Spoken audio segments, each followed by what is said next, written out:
Christians use their one life in all kinds of professions. There are Christian farm workers, doctors, engineers, bankers, shopkeepers and taxi drivers, and some with no job at all. Some feel a particular calling to be a nurse, a teacher, an aid worker, or someone who works especially on behalf of others. Many Christians feel called to those professions, but is there something that, whatever our job, all Christians are called to be?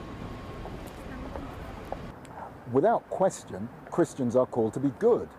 They're called to be caring, loving, kind, and patient. The New Testament gives this message over and over again. Whatever their work or situation, Christians are called to represent Jesus faithfully. It's important not to give a contradictory message by the way we live.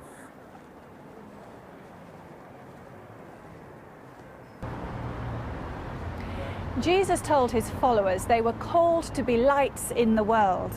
The Apostle Peter said becoming a Christian was like being called out of darkness into God's wonderful light.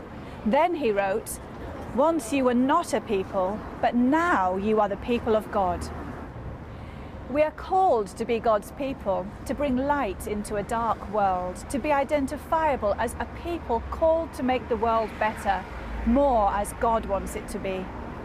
The love of Christ is meant to be enjoyed by everyone. It's not intended just for some nations and not others.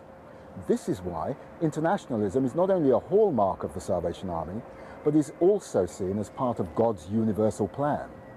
Salvationists are called to be God's people the world over. They share a unity that crosses all barriers.